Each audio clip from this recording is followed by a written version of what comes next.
Hi hello welcome to mass time. இன்றைக்கி நம்ம என்ன செய்ய போகிறோன்னா ரோட்டுக்கடை ஸ்டைல் குஸ்கா.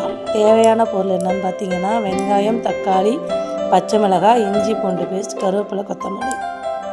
அடுப்பை ஆன் பண்ணிக்கிட்டு கொஞ்சம் நெய் விட்டுக்கோங்க. பட்டை, லவங்கம், ஸ்டவ் ஆன் பண்ணிவிட்டு நெய் கொஞ்சம் சேர்த்துக்கோங்க. அரிசி பார்த்திங்கன்னா 1 கப்புனா 2 கப்பு தண்ணி, 2 கப்பு அரிசினா 4 கப்பு தண்ணி, 1க்கு 1 அந்த மாதிரி சேர்த்துக்கணும். அரிசி அளவு பார்த்துக்கிட்டிங்கன்னா 1 கப்பு அரிசினா 2 கப்பு தண்ணி. ஸ்டவ் ஆன் பண்ணிவிட்டு நெய் ஊற்றி பட்டை, லவங்கம், ஏலக்காய் சேர்த்து நல்லா வதக்கி விட்டுக்கோங்க. வெங்காயம் தக்காளி பக்கத்தில் வச்சுக்கோங்க. வைக்கும்போது கருவேப்பிலை மல்லி போட்டுக்கோங்க. நல்லா கிண்டி விடுங்க. கருவேப்பிலை நல்லா பொரிஞ்சு வரப்போ வெங்காயம் சேர்த்துக்கோங்க. வெங்காயம் சேர்த்துக்கோங்க. தக்காளி நல்லா பழுத்த பழமாக இருக்கட்டும். நல்லா வெங்காயம் பொன்னிறம் வர அளவுக்கு வதக்கிக்கணும். கண்ணாடி பதம் வரணும். வந்ததுக்கப்புறம் பச்சை மிளகாய் போட்டுக்கோங்க. தக்காளியும் சேர்த்துக்கோங்க. சேர்த்து நல்லா வதக்கி விட்டுடணும். நல்லா கிண்டிக்கோங்க. நல்லா கிண்டிக்கிட்டு நல்லா வதங்கி எண்ணெய் விடுற பதத்துக்கு நல்லா கிண்டி விடணும்.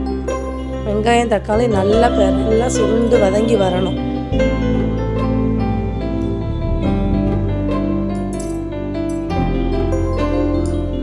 இப்போ கொஞ்சம் வந்துருச்சுங்களா, நல்லா எண்ணெய். அதுக்கப்புறம் கொஞ்சம் மஞ்சள் பொடி போட்டுக்கோங்க. நல்லா கிண்டி விடுங்க. வெங்காயம் தக்காளி கிண்டி விட்டுக்கிட்டே இருக்கணும், அடி பிடிக்காமல். நல்லா கிண்டி விட்டு ஸ்டவ் நல்லா மூடிடுங்க. வெயிட் போடக்கூடாது. இஞ்சி பூண்டு சேர்த்துக்கோங்க. இஞ்சி பூண்டு சேர்த்து நல்லா வதக்கணும். இஞ்சி பூண்டு பச்சை வாசம் போகிற வரையும் வதக்கணும். நல்லா வதங்கினோன்னே கொத்தமல்லி, புதினா அதையும் சேர்த்துக்கோங்க. நல்லா சேர்த்து கிளறி விடணும்.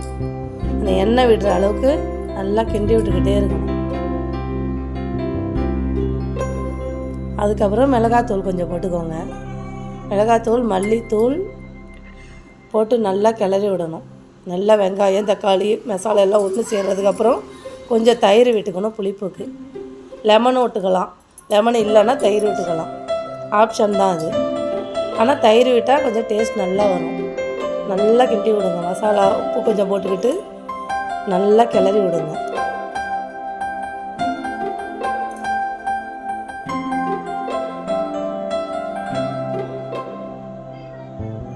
அதுக்கப்புறம் ஊற வச்ச அரிசியை அந்த மசாலாவில் கொட்டிட்டு கிண்டி விடுங்க. அரிசி உடையாமல் அப்படியே பொறுமையாக கிண்டணும். நல்லா கிண்டி நல்லா மசாலா அரிசி ஒன்றாகிற வரையும் கிண்டணும்.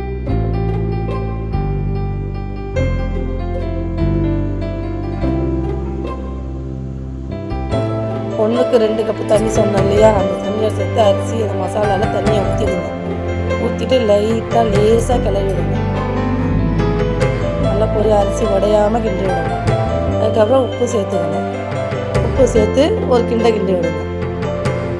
விட்டு இப்போ என்ன செய்யுங்க, மூடி போட்டு வெயிட் வச்சு நல்லா அழுத்தி கொடுத்து வெயிட் வச்சுட்டு மூடிடுங்க குக்கரை.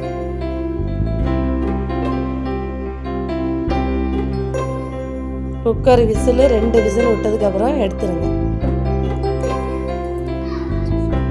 அடுத்து பார்த்தீங்கன்னா வெங்காயம் தயிர் பச்சடி செய்ய போகிறோம். இதுக்கு எப்படின்னா, வெங்காயம் நீங்கள் அரிகிறதுக்கு பதில் 4-3 அரிஞ்சு போட்டுக்கிட்டு நல்லா ஷார்ப்பான ஒரு டம்ளர் வச்சு குத்தி விட்டிங்கன்னா நல்லா நைஸாக வரும். இது அரிகிறது இதோட ரொம்ப ஈஸியான ஒரு வேலை.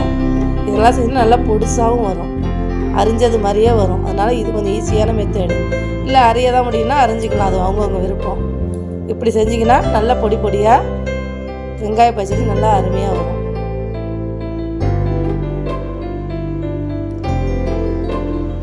பிரியாணி திறக்க போகிறோம், எப்படி இருக்குன்னு பார்ப்போமா? சூப்பர். அப்படி பாருங்களேன், அப்படியே ஒட்டாமல் அழகாக வந்துருக்கு பார்த்தீங்களா? நானே எப்படி வரும்னு பயந்துகிட்டு இருந்தேன். ஆனால் வீட்டில் உள்ளவங்க பார்த்திங்கன்னா இது உண்மையிலே இது பிரியாணி தான், இது உண்மையிலே குஸ்காவா இல்லை பிரியாணியான்னு கேட்டாங்க. அவ்வளோ ஒரு அருமையாக வந்தது. டேஸ்ட்டும் பார்த்திங்கன்னா வேறு லெவலில் இருந்துச்சு. ரொம்ப நல்லா இருந்துச்சு. அதுவும் வெங்காய பச்சடி சாப்பிட பிரியாணி கறி ஒன்று தான் போடலை, மற்ற எல்லா டேஸ்ட்டும் அதில் அப்படியே இருந்துச்சு. சூப்பராக இருந்துச்சு. நீங்களும் இதை நல்லா ட்ரை பண்ணிவிட்டு என்னான்னு சொல்லுங்கள். Must try.